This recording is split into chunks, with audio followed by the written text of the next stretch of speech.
बोल साचे दरबार की जय। तो दोस्तों, आज माता रानी का छठा नवरात्र है। छठे दिन जो है माता कात्यायनी की पूजा की जाती है। तो आज हम उनकी कथा आरंभ करने जा रहे हैं। तो कात्यायनी माता की जो कथा है नवरात्रों के छठे दिन की जाती है। कात्यायनी माता का नाम पूजा अर्चना बड़े विधि विधान से सभी नियमों के साथ की जाती है। उनकी जो भक्त उनकी आराधना पूर्ण श्रद्धा और भावना से करता है तो माता उसके व्रत का फल उसे बहुत ही धन यश लोभ सभी चीजों से उसको मुक्त कर उसको यश की प्राप्ति देती है। और माँ जो बड़ी आसानी से जो भी भक्त उनका व्रत धर्म कर्म मोक्ष चोरी जो बुरे कर्म है उनको जो इंसान है उसे मनुष्य छोड़ देता है और भक्ति में लगकर अपने रोम रोम में माँ की प्राप्ति जो होती है और वह उन माँ की आराधना कर कर अपने मन में बहुत ही शांति का रूप महसूस करता है। तो दोस्तों, इस वीडियो में माता के जो व्रत करने की उपासना है वे हम आपको बताते हैं। उपासना आराधना से ही भक्तों की बड़ी आसानी से व्रत धर्म कर्म मोक्ष चारों फलों की जो है प्राप्ति होती है और उसे रोग शोक शांति और भय नष्ट हो जाता है और जन्मों की समस्याओं से वह जो है उसके सभी पाप छूट जाते हैं और उसे जो भी इस कथा को ध्यान पूर्वक सुनता है उसके सभी कष्ट दूर हो जाते हैं। इस कथा को माता कात्यायनी की कथा कहा जाता है। यह महिषी मेघ जी के आश्रम में महिषी मेघ जी इस कथा को बड़ी भक्ति और भावना से सुना रहे हैं।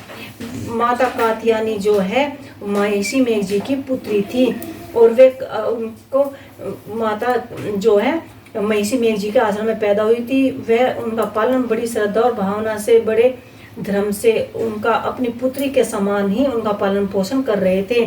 परंतु जब धरती पर पृथ्वी पर महिषासुर का जो प्रकोप है वो अत्याचार ज्यादा बढ़ गया तो तभी सभी ने ब्रह्मा विष्णु महेश और शंकर जी सभी ने मिलकर अपनी शक्ति के तेज से चारों आसमान में अपना तेज फैलाया और अपने अपने तेज से अपने तेज की उनकी जो तेज था उससे माता की मतलब जो माता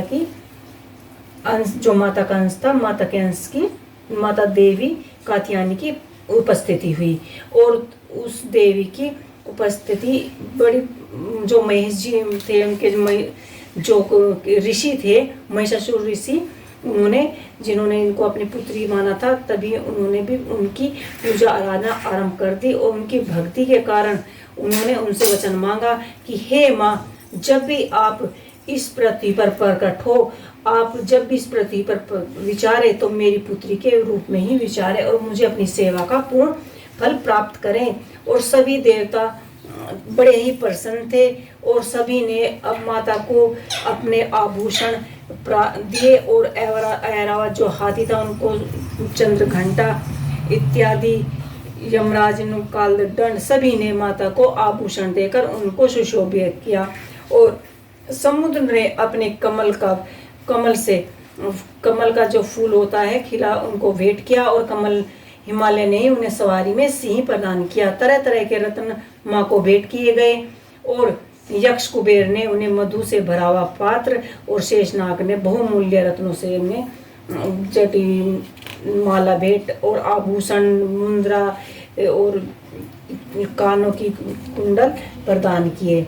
और उन्हें जो इसी के पश्चात देवी के ऊंचे स्वर से गूंजने के कारण वह और जब माता की स्थापना हुई तो माता को अस्त्र शस्त्रों से सुशोभ्यमान किया गया और उनकी पूरे मन से पूजा अर्चना की गई और उनसे प्रार्थना की गई कि हे माँ, आप जब भी हम पर विपत्ति आए तभी हमारी रक्षा करने के लिए आप पृथ्वी पर पधारे, बस हमारी इतनी ही आपसे प्रार्थना है। तो माँ तथास्तु कहकर अपने अंतर्धान हो गई। तो दोस्तों, इस वीडियो में इतना ही। प्लीज मेरी वीडियो को लाइक करें शेयर करें कमेंट करें और मेरे चैनल को प्लीज सब्सक्राइब करें। जय माँ दुर्गे।